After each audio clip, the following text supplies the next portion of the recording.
Hi, it's Nikki Lowe and welcome to the Wisdom for Working Mums podcast show. I'm your host, and for nearly 2 decades now, I've been an executive coach and leadership development consultant.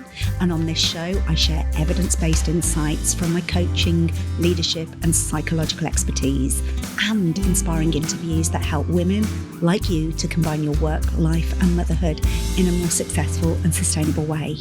Join me and my special guests as we delve into leadership and lifestyle topics for women, empowering you to thrive one conversation at a time. I'm so happy that you're here, and let's get on with today's episode. If you're listening to this episode and feeling like you're working harder than ever, but somehow things still feel heavy, then this episode is for you. Because one of the things I've noticed with the women I work with, they aren't engaged or underperforming. They're really capable, thoughtful, value-led leaders who care deeply about their work, their people and their families. And yet so often I hear this sense of like, I'm exhausted and I don't know how to let go without things slipping, or like my responsibility has grown, but my capacity hasn't. And this sense of why does everything still come back to me, and why is everything still on my shoulders? And if you're a working mum, there's usually something else underneath all of that. And I genuinely believe that becoming a parent is one of the biggest vertical leadership transitions that we can go through. Like overnight, we take on this whole new identity, a whole new level of responsibility, and a completely different relationship with time and energy and care. And what often gets underestimated is this. It's not just your logistics that change, it's who you are. And then you're expected to return to work and lead from the same identity that existed before you became a parent. And at some point, one thing becomes really clear. What got you here won't get you there. This season of life asks for something different of you, not less ambition, but a different relationship to effort, to control, and to value. And that's really what today's conversation is about. Because when doing more stops working, it's not a sign you're failing. It's actually a signal that it's time to lead differently. And I think it's important to set this in context. I think one of the biggest challenges I see in leadership, especially for high-performing women, isn't capability. It's this role misalignment. And we don't always stop to ask, what role am I actually in right now? What role is required of me? And what role am I still playing out of habit? Because when those things are misaligned, leadership can start to feel heavy. And don't get me wrong, being a leader is tricky, and it's getting more and more tricky, but there's an additional kind of heaviness to it. And it's not because you're doing it badly.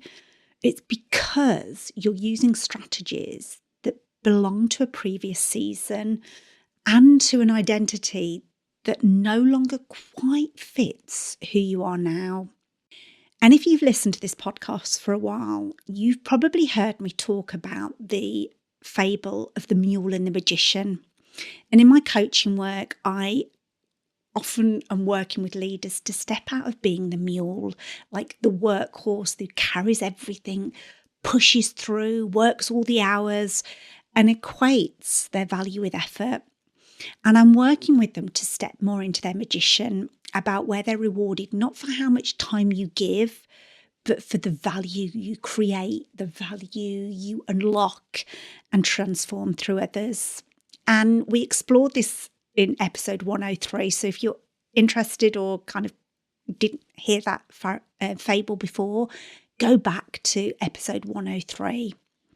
And recently, I was working with a new client, and in their coaching session, we were doing what we call their primary focus, like what are their key objectives they want to cover in the coaching program.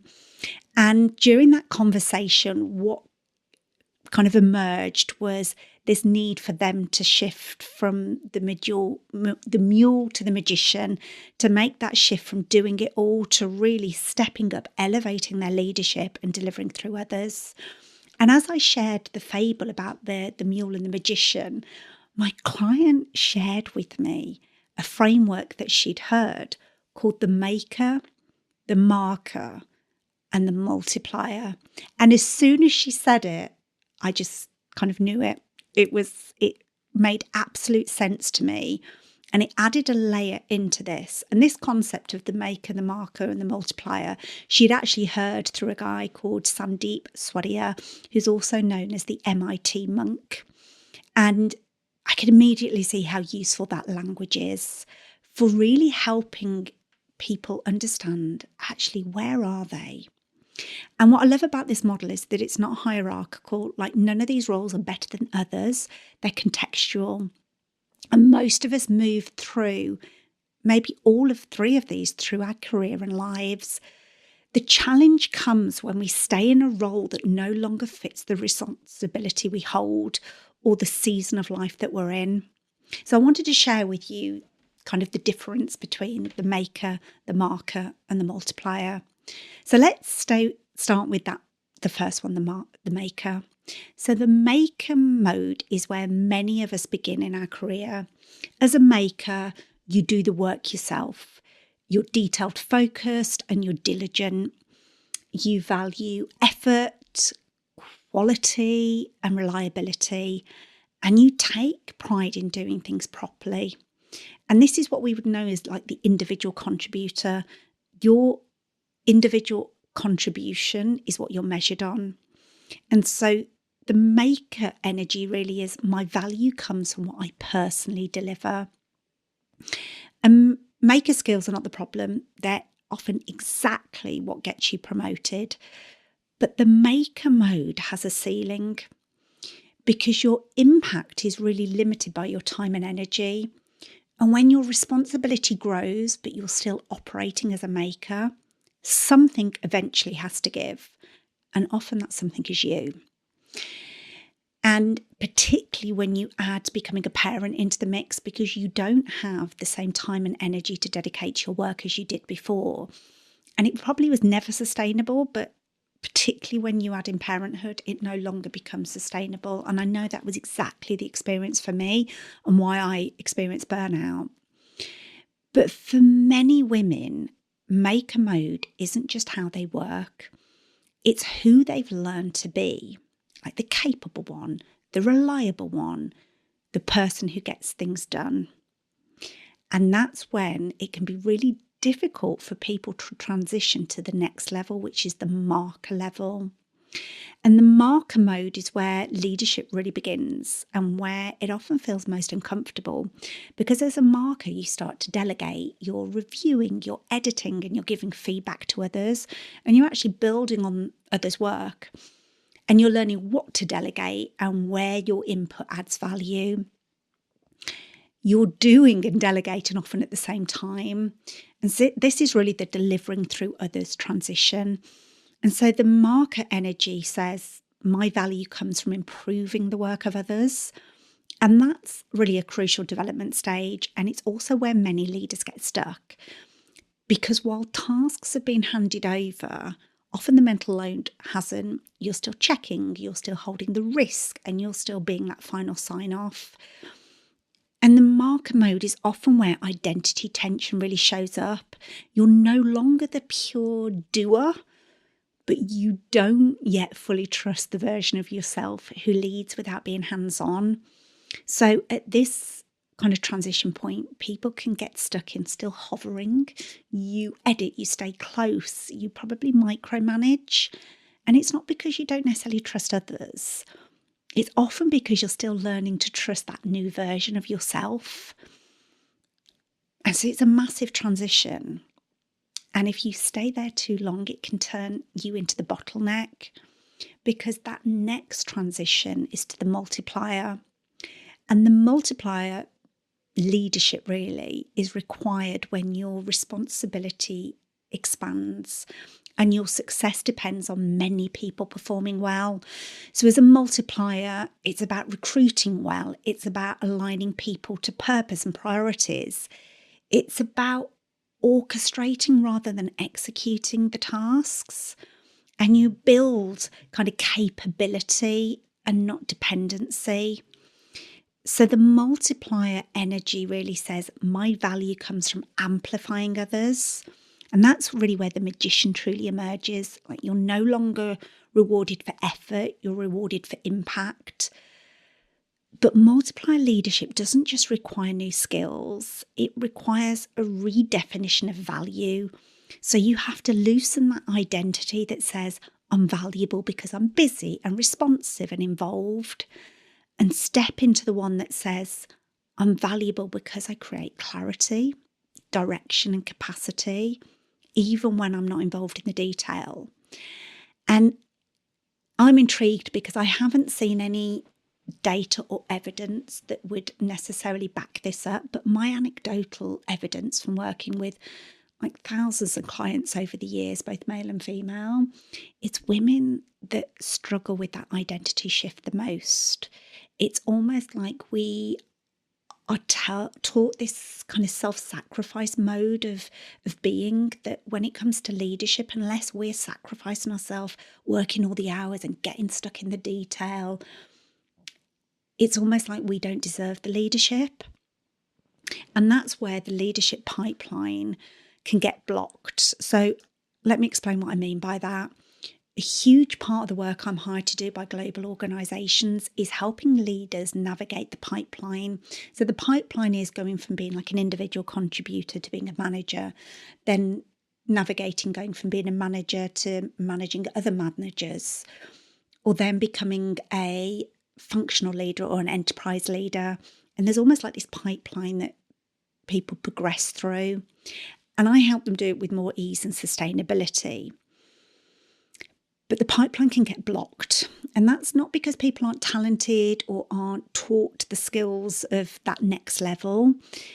It's because they're promoted into bigger roles without being supported to let go of old identities that once served them.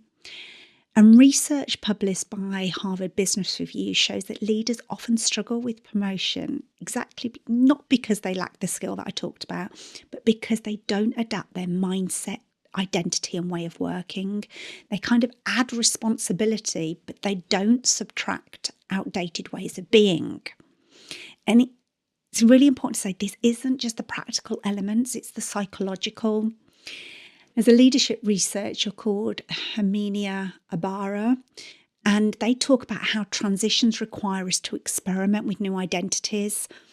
It's almost like that wobble when you feel that you stop doing, and the urge is to jump back in and fix. And it's that discomfort of no longer being the expert. And that's not incompetence, that's the identity shift. And identity shifts are uncomfortable, especially when the old identity was successful and it really felt kind of easy. And without the support, we default to what once kept us safe.